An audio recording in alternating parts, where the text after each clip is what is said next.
Excellences, Monsieur l'ambassadeur des États-Unis, Monsieur Nzita, Mike Hammer, Monsieur le directeur de l'USAID en République démocratique du Congo, Messieurs les partenaires ici présents en vos qualités et titres respectifs, Mesdames et Messieurs, je suis heureux d'être parmi vous pour réfléchir ensemble sur les outils de travail dont nous devons nous doter pour consolider les acquis dans le secteur, mais aussi pour améliorer ça et là ce qui est nécessaire. C'est justement la raison pour laquelle, depuis quelques jours, je m'entretiens avec tous les acteurs du secteur, soit à mon cabinet, soit même sur leur lieu de travail, et ce, dans le souci d'entendre tous les intervenants dans le secteur des médias, aussi bien publics que privés, pour entendre les organisations professionnelles, afin d'harmoniser les points sur lesquels se fonde le consensus devant assurer la paix sociale, la stabilité des institutions, le respect des lois du pays,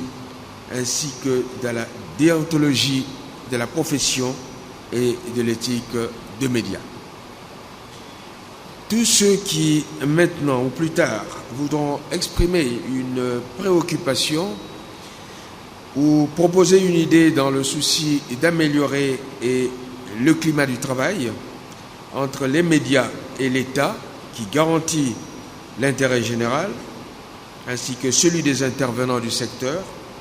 peuvent être assurés de toute mon attention bienveillante à leur égard.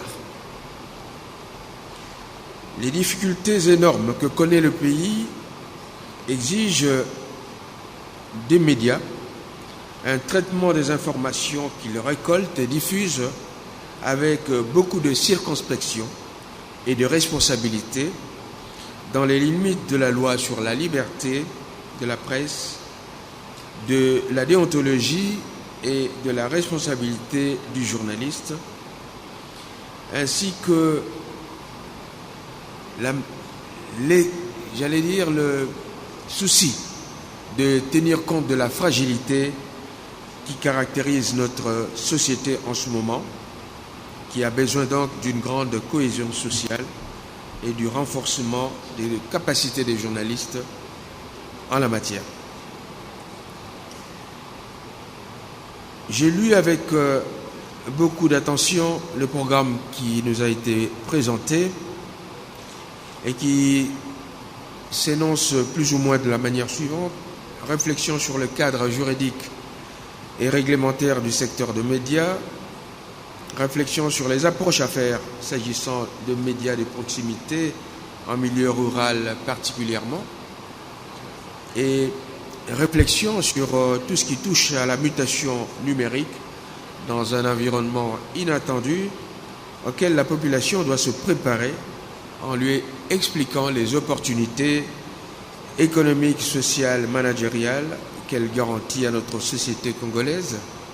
ainsi que pour tenir compte du fait que le monde est devenu un village planétaire dans lequel les médias se confinent. Aussi, toutes les propositions que les différents intervenants vont faire au cours du débat que vous organisez retiendront l'attention du gouvernement à travers ma modeste personne. Qu'il s'agisse de l'environnement juridique, du secteur des médias, comme je l'ai dit tout à l'heure, du regard porté sur les dernières évolutions du secteur des médias en RDC, de la problématique du contenu de programmes concernant les femmes et les jeunes dans notre pays. Tout cela retiendra naturellement mon attention. Voilà donc l'intérêt que mon ministère attache à l'échange que vous aurez tout à l'heure, et j'attends donc des propositions de votre part pour enrichir la politique que j'entends mettre en place dans mon ministère. Je remercie naturellement l'USAID pour cette initiative louable,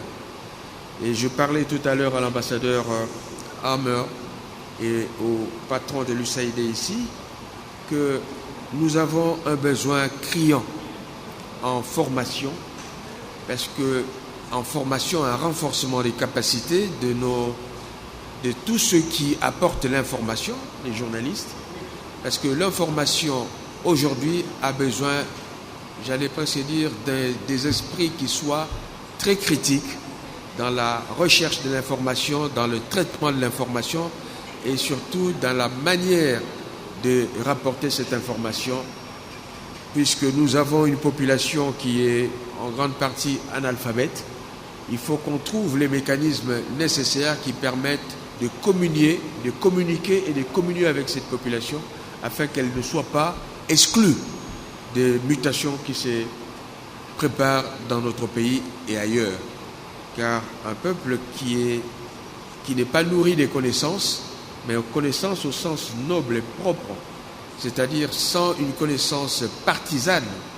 c'est un peuple qui risque de ne pas avoir de boussole pour voir son avenir. Je dis et je vous remercie.